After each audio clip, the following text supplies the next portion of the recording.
సరే ఒక్కసారి రిజల్ట్స్ వచ్చేసాయి అంటే స్కూల్ ముందు కాలేజెస్ ముందు హోర్డింగ్స్ బోర్డ్స్ వాళ్ళ పిల్లల ర్యాంక్స్ హంగామా నానా హంగామా ఉంటుంది. అయితే ఇంత చేసినా కూడా కాలేజ్ కానీ పర్సంటేజ్ ఉంటుంది కదా, ఇంత స్ట్రెంగ్త్ ఉంటుంది అని చెప్పేసి. సో అందరికీ ర్యాంక్స్ రావు డెఫినెట్లీ. ఇప్పుడు ర్యాంక్స్ రాని స్టూడెంట్స్ పరిస్థితి ఏంటి, వాళ్ళకి ఎలాంటి ఫ్యూచర్ అవకాశాలు ఉంటాయి? అసలు అందరికి ర్యాంక్ వస్తే ఎవరు పాంప్లెట్ లేరు. కరెక్టే. అందరూ హోర్డింగ్లు పాంప్లెట్ వేస్తున్న కారణం ఏంటంటే అందరికి ర్యాంకులు రావు కాబట్టే వేస్తున్నారు. ద ఇన్స్టిట్యూట్ యొక్క పర్పస్ ఏంటి అంటే మనం పాఠాలు బాగా చెప్తాము, బాగా నేర్పిస్తాము, చదువు నేర్పిస్తాము. దాంట్లో ఒక 20-30% స్టూడెంట్స్ ర్యాంకులు తెచ్చుకుంటారు. ఎందుకు అంటే అది పిల్లల అసమర్థత కాదు. ఇప్పుడు ఐఐటి సీట్లు ఉన్నాయండి, 20,000 ఉంటాయి. ఎన్ని సీట్లు ఉంటాయి? ఒక 50,000 ఉంటాయి. 70,000 సీట్లకు ఎంతమంది పేరు అవుతున్నారు? 14 లక్షల పేరు అవుతున్నారు. మరి 14 లక్షల ర్యాంకులు వస్తాయా? రావు. అలాగే నీట్ ఎగ్జామ్ ఉంది, మరి నీటికి 20 లక్షల మంది కూర్చుంటున్నారు. దేశంలో ఎన్ని మెడికల్ సీట్లు ఉన్నాయి? 1 లక్షే ఉన్నాయి. తెలంగాణ ఎన్ని సీట్లు ఉన్నాయండి?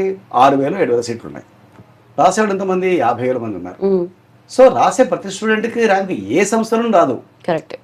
కాబట్టి ర్యాంకులు వచ్చిన పిల్లలకే భవిష్యత్తు ఉంటుంది, ర్యాంక్ రాని పిల్లల భవిష్యత్తు ఉండదు. రాంగ్.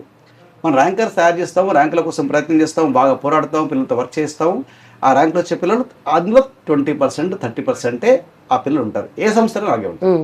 కానీ సంస్థ యొక్క ధర్మం ఏంటంటే ఈ ర్యాంకులు వచ్చే పిల్లలు రానియండి, పర్వాలేదు, కానీ మనకు మిగతా ఉన్న వాళ్ళు ఎక్కువ మంది ఉన్నారు. 70%, 60% పిల్లలు ఉంటారు. అనుకోకుండా ర్యాంక్ రాని పిల్లలు ఉంటారు. వాళ్ళు తెలివితేటలేని వాళ్ళు, అసమర్థులు కారు. వాళ్ళకు మనం ఎంత బాగా వాళ్ళు ఎలా పట్టించుకుంటున్నాం అనేది అసలు పారామీటర్. సంస్థ యొక్క పారామీటర్ అంటే ఈ పాంప్లెట్లు చూసి ర్యాంకులు చూసి కాదు.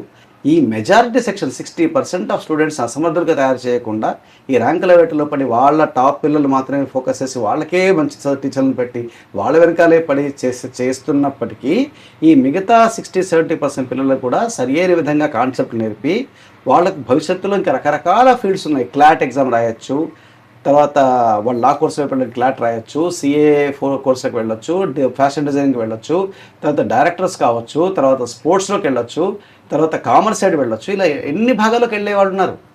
సో కాబట్టి వాళ్ళకి గైడెన్స్ ఇవ్వాలి, మనం సరైన గైడెన్స్ ఇవ్వాలి. ఇంకో 2 విషయం మీకు చెప్తానండి. ఐఐటి ర్యాంకులు వచ్చే పిల్లలు వెరీ గుడ్, బాగానే ఉంది. ఎందుకు ఐఐటి ర్యాంకులకు అంత మోజు ఉంది అంటే వాళ్ళకి ఎక్కువ ప్యాకేజీలు వస్తున్నాయి కాబట్టి. కానీ మనకు దేశంలో ఇస్రో ఉంది, తర్వాత మనకు తిరువనంతపురంలో ఐఐఎస్టి ఉంది, అలాగే మనకు చాలా ప్రభుత్వ రంగంలో ఉండే డిఫెన్స్ ఇండస్ట్రీస్ ఉన్నాయి, తర్వాత మనకు బార్క్ ఉంది, తర్వాత ఫిజిక్స్ ల్యాబొరేటరీస్ ఉన్నాయి, కెమిస్ట్రీ బయాలజీ ల్యాబొరేటరీస్ ఉన్నాయి. వీటన్నిటిలోనూ దేశానికి కొత్త వ్యాక్సిన్ కనుక్కుంటున్న వాళ్ళు కానీ, డిఫెన్స్లో కొత్త మిసైల్స్ని కనుక్కుంటున్న వాళ్ళు కానీ, ఇస్రో స్పేస్లో రాకెట్స్ లాంచ్ చేస్తున్న వాళ్ళలో ఐఐటీస్ ఎంతమంది ఉన్నారండి? హార్డ్లీ 2% కన్నా ఉండరు.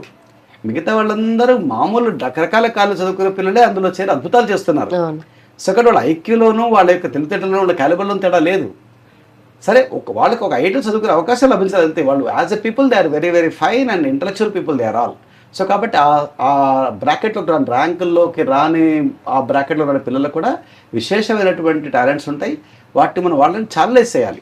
సరిగా ఛానలైజ్ చేయడానికి సరి అయిన విధంగా వాళ్ళని కౌన్సిలింగ్ చేయాలి.